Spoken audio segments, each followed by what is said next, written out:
ひなちゃん、ニーサの成績を毎日チェックしてたら、やめた方がいいわ。なんでですか？確認しないと不安じゃないですか？1993年、コーネル大学のベナルチとセーラーが書いた論文があるのよ。見れば見るほど、年 5% 以上の機械損失が生まれるってデータで示した話。見るだけで年 5% 損するって、どういうことですか？株式市場に長年あった謎。なぜ株はこんなに儲かるのに誰も買わないのか。その答えが人間が見すぎることだったのよ。今日はそのメカニズムとあなたの投資判断が変わるかもしれないデータを話すわ。実はね、ひなちゃん。1926年以降のアメリカのデータを見ると、株式は債券より年間平均で約 6.5% も多くリターンを出してるの。6.5%。毎年。それって、めちゃくちゃ儲かるってことですよね。そう。債券っていうのは国や企業にお金を貸して利息をもらう、比較的安全な投資のことね。それと比べて株は年 6.5% も余分に稼いでる。じゃあ、全員株買えばいいじゃないですか。私も今すぐバイト代全部突っ込む。落ち着いて。まだ話の途中よ。そこが問題なのよ。株がそんなに儲かるなら、なぜみんな株を買わないのか。確かに、リスクを取るのが怖いって思ってる人が多いんですね。そうよ。経済学の世界ではこれをエクイティプレミアムパズルと呼んでいるの。株式のリターンが債券より異常に高いのは、理論的に説明がつかない謎だったのよ。パズル、経済学者もわからなかったんですか？ええ。1985年にメイヤとプレスコットという経済学者がこの謎を提示して、世界中の研究者が頭を抱えたわ。従来の経済理論だと、この 6.5% の差は大きすぎるの。でも、理論的に説明がつかないって、どれくらいおかしいんですか？マンキューとゼルデスという研究者の計算で説明しましょうか。50% の確率で10万ドル、50% の確率で5万ドルという賭けがあったとして、あなたはいくら保証されたら賭けを断る？ 6万5千ドルくらいかな。なんか損するのが嫌だし、でも確実にもらえるなら、まあそれでいっかってなるかも。それは合理的な判断ね。一方、リスクを嫌う度合いを数値化したリスク回避係数が30。普通の人は1から2程度なのに、の場合はどうか。同じ賭けを確実に51,209ドル保証されても断るのよ。期待値7万5千ドルの賭けを5万1209ドルのために断る。それって普通じゃないですよね。そうよ。そんな極端に臆病な人間は現実にはほぼ存在しない。だからメイヤとプレスコットの問いは鋭かった。株式プレミアムが大きすぎるのではなく、人間がリスクを嫌いすぎる理論の方がおかしいと。理論の方がおかしいって、なんか逆転の発想ですね。ラーメン屋の替え玉が無料なのに、なぜかお腹が痛くなる気がして頼まないみたいな。方向性は悪くないわ。無料の替え玉を頼まない理由があるとしたら、お腹が痛くなるかもしれないとか、何かしら心理的なブレーキがあるわけよね。あ、今のちょっと認めてくれましたよね。悪くないって言った。聞き逃しませんよ。先に進みましょうか。で、この謎に1993年、鮮やかな答えを出した論文があるのよ。シュロモ・ベナルチとリチャード・ H・ セーラーによる、マイオピック・ロス・アバ、ジョン&ジ・エクイティ・プレミアム・パズル、行動経済学の名論文よ。セーラー、聞いたことある。ノーベル経済学賞の人ですよね。よく知ってるわね。2017年にノーベル賞を受賞した行動経済学、心理学で人間の経済行動を説明する学問の大家ね。この論文の答えはシンプルで、人間の心理が原因だと。心理、経済の謎なのに、答えが心理なんですか？先生、なんか甘い匂いがしませんか？机の上に何か置いてありますよね。あるわよ。今日はバタースコッチ。バターと砂糖の配合を 0.7 対1にしたら最適解が出たのよ。そういえば、この論文の答えも2つのシンプルなコンセプトで成り立っているの。先生って本当に何でも数字なんですね。でも美味しそう。で、2つのコンセプトって何ですか？そこがこの論文の面白いところね。彼らが使った概念は2つ。損失回避と近視眼的評価。この2つの合わせ技なのよ。損失回避はなんとなくわかります。損するのが嫌ってことですよね。でも、近視眼的評価って目が悪い人の話ですか？視力の話ではないわ。まず損失回避から説明するわね。ひなちゃん、こんな賭けがあったらどうする？コインを投げて、表なら200ドルもらえる。裏なら100ドル失う。やってみる。200ドルもらえるか、100ドル失うか。期待値的にはお得なはずだけど、なんか100ドル失うのがめっちゃ怖い。今のひなちゃんの反応。まさにそれが損失回避ね。カーネマンとトベルスキーという心理学者が発見した人間の性質で、人は同じ金額でも、得する喜びより損する痛みを約2から2.5倍強く感じる。2倍以上。1万円もらう嬉しさより、1万円落とす悲しさの方が2倍強いってことですか？そういうこと。論文ではこの比率を約2.25倍としているの。つまり1万円損する痛みは、1万円得する喜びの2.25倍。これが人間の脳にプログラムされた性質なのよ。2.25倍ってどうやって証明したんですか？アンケートで損失の方が怖いって聞いたんですか？もっと面白い実験があるわ。コーネル大学で学生の半分にコーヒーマグカップを渡し、残りの半分には何も渡さない。その後、売買を行わせたの。マグカップの売買、どうなったんですか？マグを持っている人が、これ以下では売らないという最低金額の中央値が、持っていない人が、これ以上では買わないという最高金額の中央値の約2倍だったのよ。同じマグカップなのに、持っているかどうかだけで価値が2倍変わる。同じマグカップなのに自分のものになった瞬間、失うのが怖くなるってこと？ああ、わかる気がします。私、この前カフェでお気に入りのマグカップ割っちゃって3日くらい引きずったんですけど、新しいマグ買った時は1日で飽きました。まさに、失うことへの恐れは、得ることへの喜びより本質的に強い。これが実験で示された損失回避の実態よ。それ、まさに損失回避の日常版ね。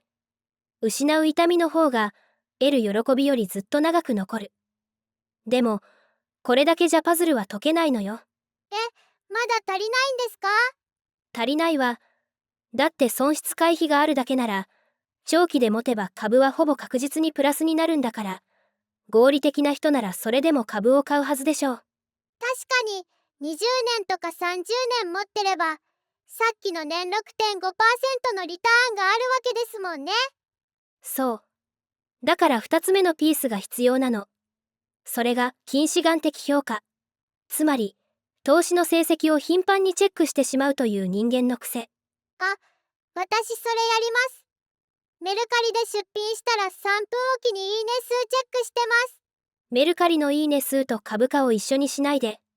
でも、その気になって何度も見ちゃう感覚はまさにこの論文が言っていることよ。否定してから認めるのずるくないですか？ベナルツとセーラーの論文では、こう説明しているの。株式のリターンを1年単位で見ると、マイナスになる年がかなりあるの。平均で 6.5% プラスなのに、マイナスの年もあるんですか？もちろん、論文のデータでは、株式リターンがマイナスになる確率は1年単位で見るとかなり高い。実際、1926年以降のデータで3年に1度以上は損してる計算よ。3年に1回。結構多い。それ見たら、損してる。やめよう。ってなりますよね。そう。ここで損失回避と近視眼が合体するのよ。頻繁に成績を見る損してる年に遭遇損失の痛みが 2.25 倍に増幅される怖くなって株を避ける。この連鎖ね。なるほど。だから株を誰も買わなくて、リターンが高いまま残ってるってこと？今のは鋭いわ。みんなが怖がって株を避けるから、株を持つ人へのご褒美として高いリターンが残り続ける。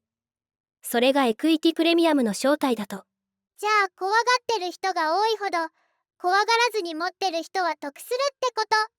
これって恋愛でいうライバルが勝手に脱落するやつでは。恋愛に例えるのはどうかと思うけど、構造としては間違っていないわ。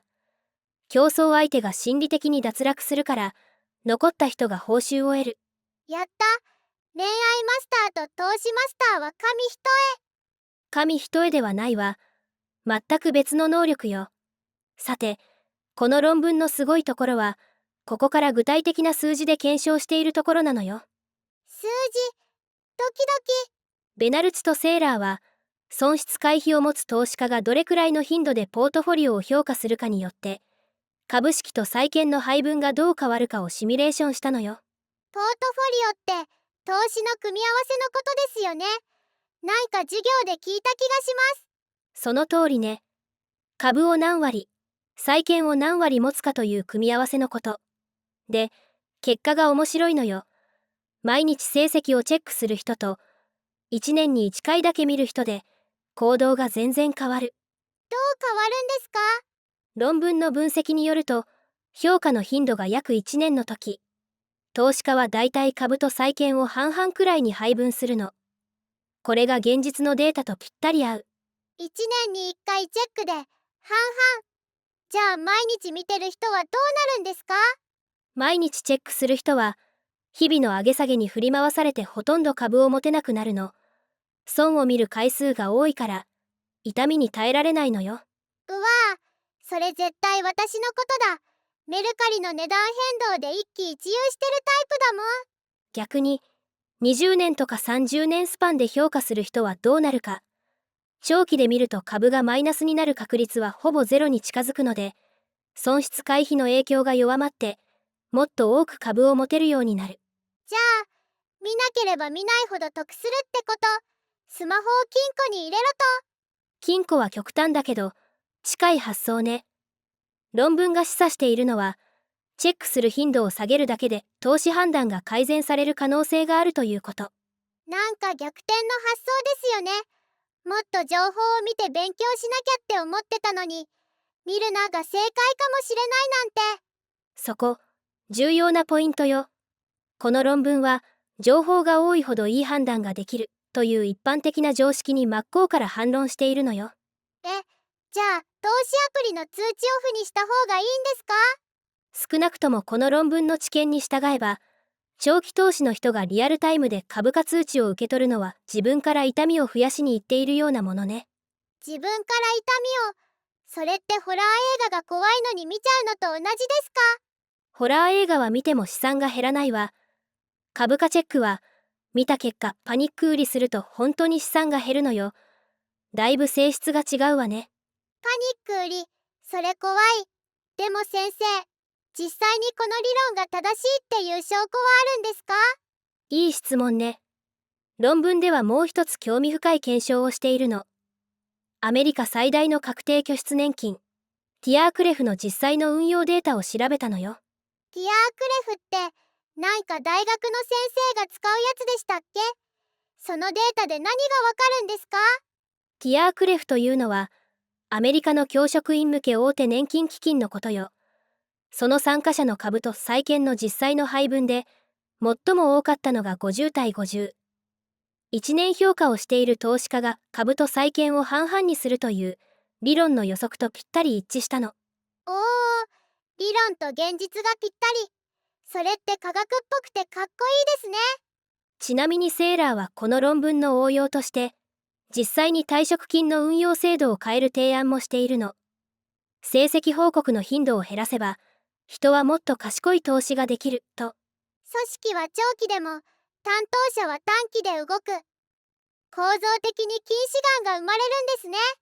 さらにこの論文には、もう一つ重要な分析があるわ。評価する頻度を変えると、エクイティプレミアムそのものはどう変化するか。チェックの頻度を変えると、プレミアム自体も変わるんですか？論文のシミュレーション結果はこうよ。評価期間1年の時、株式プレミアムは年 6.5%。2年にすると 4.65%、5年で 3.0%、10年で 2.0%、20年でなんと 1.4%。20年で 1.4% まで下がるということは、怖がらずに長期で持てる人が増えたら、プレミアムは消えちゃうんですか？見る勇気より見ない勇気とはこのことよ。論文の言葉で言えば、過剰な監視への対価。それが年 5.1%。年間 5.1% の心理的コスト。チェックするだけで年 5% 以上損してるのと同じ。理論的にはそういうことよ。論文ではこの数字をこう解釈しているの。20年の投資期間がある人が毎年成績をチェックし続けた場合、その心理的コストは年間 5.1% 相当。ちょっと待って、難しい話が続いたわね。ここで一度、個人投資家だけじゃない視点から見てみましょうか。実は、近視眼的損失回避は個人だけの問題じゃないわ。プロの機関投資家、年金基金や大学の基金も同じ問題を抱えているのよ。プロでも、彼らって長期で冷静に考えてるんじゃないんですか？年金基金は理論上、無限の時間軸を持っているの。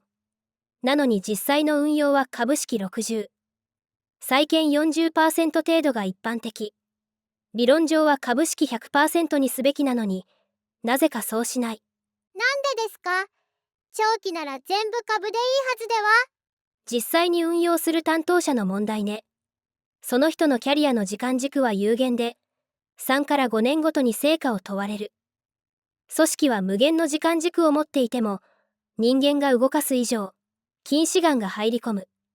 これをエージェンシー問題、組織と担当者の利益がずれる現象というの。組織は長期でも、担当者は短期で動く。構造的に近視眼が生まれるんですね。さて、ここまでの話をまとめましょう。この論文が明らかにしたのは3つのことよ。1つ目、人間は損失を利益の約 2.25 倍強く感じる。これは損失回避という心理的な性質ね。1万円なくす痛みは、1万円もらう喜びの2倍以2つ目、投資成績を頻繁にチェックするほど、損失を目にする機会が増えて、株式を避けるようになる。これが近視眼的損失回避の仕組みよ。上。見れば見るほど怖くなって、怖くなるほど逃げちゃう。3つ目、この2つの組み合わせが、株式のリターンが債券より年 6.5% も高いというエクイティプレミアムパズルを説明できる。みんなが怖がって逃げるから、残った人にご褒美がたくさん。ベナルツとセーラーのこの論文は、経済の謎を人間の心理で解くという行動経済学の代表的な成果の一つね。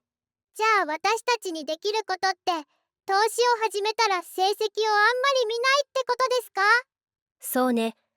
もちろん定期的な見直しは必要だけど、毎日株価を追いかけるのは自分の心理を不利にするだけ。長期で持つなら、長期の目で見る。シンプルだけど大事なことよ。なるほど。見ない勇気が投資の武器になるって、なんか深いですね。自分の心理の癖を知って、それに振り回されない仕組みを作る。それがこの論文から学べる一番大切なことだと思うわ。実は、この論文にはおまけがあるのよ。